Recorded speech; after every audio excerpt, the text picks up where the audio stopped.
আমাদের এই ছাদটি ঢালাইয়ের জন্য প্রস্তুত হয়ে গেছে।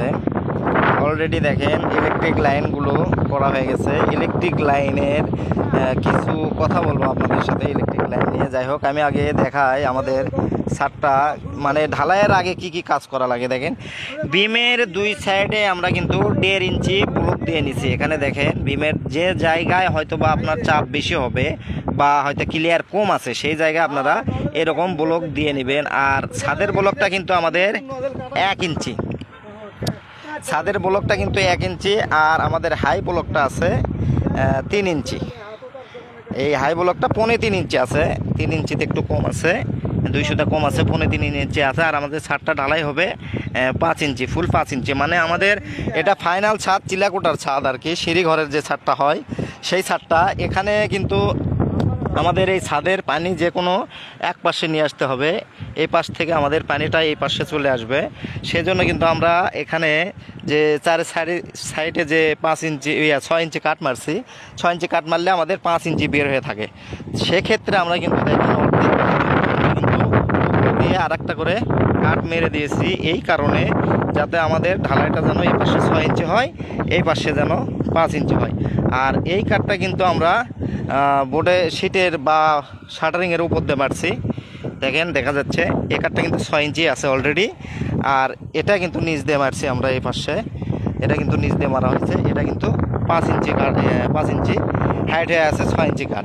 আর ইলেকট্রিক লাইন দেখেন অনেক জায়গায় দেখা যায় যে ইলেকট্রিক লাইনের নিচে হয়তো পেপার কাগজ বা আপনার একটু বালি দিয়ে রাখে।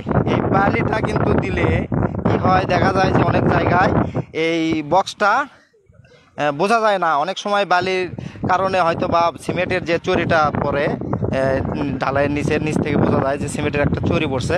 সেক্ষেত্রে কিন্তু আমরা যে বক্সগুলো কোথায় আছে এগুলো কিন্তু অনেক জায়গায় খুঁজে পাই না। আর এখানে দেখেন বিশেষ করে রং দেওয়া হয়েছে চারিপাশে, কিন্তু এই বক্সের সাইডে কিন্তু রং দেওয়া হয়েছে। এই রংটা কিন্তু আমাদের ঢালাইয়ের সাথে আটকে থাকবে। এই রংটা কিন্তু নিচে থাকলেও বোঝা যাবে। আমি আপনাদেরকে দেখাবো যে রংটা কিভাবে আটকে থাকে।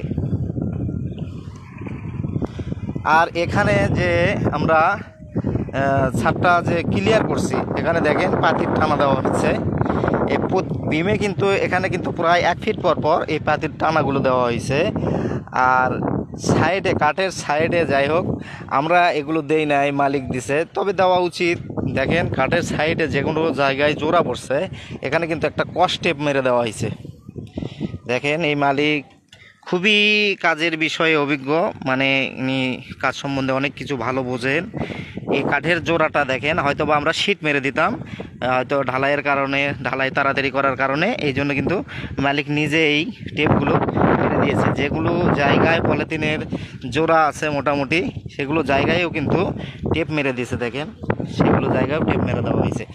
তবে কাজটা খুব মানে সুন্দর হয়েছে এই কাজটা, যে মালিক কাজ সম্বন্ধে অনেক কিছু বোঝে, অনেক কিছু জানে। যাই হোক, আমরা শুধু এই টেপ মারা যে কাজটা দেখতেছেন কাঠের জোড়ায়, এই কাজটাই শুধু আমরা করি নাই। তাছাড়া যেগুলো কাজ আমাদের সেগুলো কিন্তু আমরা অলরেডি কমপ্লিট করে ফেলছি। এখানে দেখেন সব কিছু কমপ্লিট করা হয়েছে। এই রডগুলো বের করা রাখা হয়েছে এই কারণে, হয়তোবা মহাজন এখানে হয়তোবা একটু শর্ট কলম দিয়ে অন্য কিছু করতে পারে, বা এটা যেহেতু স্কুলের কাজ হচ্ছে এখানে ব্যানারও দিতে পারে, বা আপনার এখানে সোলার লাগাতে পারে। যেহেতু সোলার লাগানোর কথা চলছিল, এই জন্য কিন্তু রডগুলো মোটামুটি বের করে রাখছে, যে এখানে হয়তোবা হালকা করে 5 ইঞ্চি বা 7 ইঞ্চি এরকম ঢালাই করে দিয়ে সেখানে কিন্তু কলমগুলো উঠাইতে পারে। আর ব্লকগুলো কিন্তু আমাদের অলরেডি দেওয়া শেষ হয়েছে, ব্লকগুলো দেওয়া হয়েছে। আপনারা খেয়াল করে দেখতে পাবেন কোনো জায়গায় কিন্তু ব্লক ছাড়া নাই, ব্লকটা একটু ঘন করে দেওয়া হয়েছে। ইঞ্জিনিয়ার সাহেব আমাদেরকে ব্লকটা ঘন করে দিতে বলছে। ব্লকটা দেওয়া দেখেন আপনারা। আর যে রডগুলো দেওয়া হয়েছে, রড কিন্তু আমাদের সব কিছু 10 মিলি 9 ইঞ্চি পর দেওয়া হয়েছে। আর আমাদের এক্সট্রা টপটা যেটা মাঝখানে পড়ছে, মাঝখানে হয়তো বা আপনারা কমেন্ট করতে পারেন যে এখানে এখানে যে বিমটা দেওয়া হয়েছে, নিচে কিন্তু বিম নাই, এখানে কিন্তু বিমটা দেওয়া হয়েছে, কনসেল বিম করা হয়েছে আমাদের কিন্তু। তাছাড়া বিমটা কিন্তু মোটামুটি 12 ইঞ্চি নিচে ঝুলছে এবং উপরে 5 ইঞ্চি ঢালাই হবে। এই 17 ইঞ্চি আমাদের বিমটা হবে, মানে ছাদসহ। আর এই কনসেল বিমটা দেওয়ার উদ্দেশ্য যে এখানে যদি ভবিষ্যতে পানির ট্যাঙ্কি যদি রাখে কোনো জায়গায়, বা হয়তো বা পানির ট্যাঙ্কি রাখলে তো অবশ্যই এরকম বিমের উপর রাখতে হবে। আর এখানেও যদি মানে গ্যাপটা বড় হওয়ার কারণে যদি এই পাশেও যদি পানির ট্যাঙ্কি বা এই পাশে যদি পানির ট্যাঙ্কি রাখে, সেক্ষেত্রে আমরা এই কনসেল বিমটা করছি। আর পানির ট্যাঙ্কি কিন্তু এখানে রাখলেই সবচেয়ে ভালো। দেখেন আপনারা অনেক সময় অনেকে প্রশ্ন করেন যে আমরা যে বিমটা বা আমরা যে ছাদের চিলাকোটা ছাদের উপর যে পানির ট্যাঙ্কিটা রাখবো কোথায় রাখবো, এরকম জায়গায় আপনারা রাখতে পারেন পানির ট্যাঙ্কিটা। হয়তো এই কলমের গোড়ায় একটা রাখলেন, ওই কলমের গোড়ায় একটা রাখলেন, তাহলে লোডটা কিন্তু ভালো কলমগুলো নিবে, তাহলে আপনার ট্যাঙ্কি রাখতে কিন্তু কোনো সমস্যা হবে না।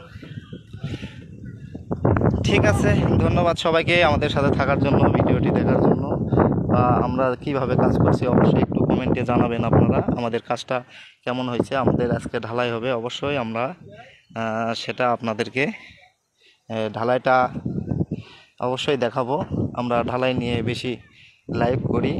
আমি এই ভিডিওটা অবশ্য ঢালাইয়ের হয়তো বা পরেও ছাড়তে পারি, আপনারা ঢালাইটা লাইভে দেখতে পাবেন।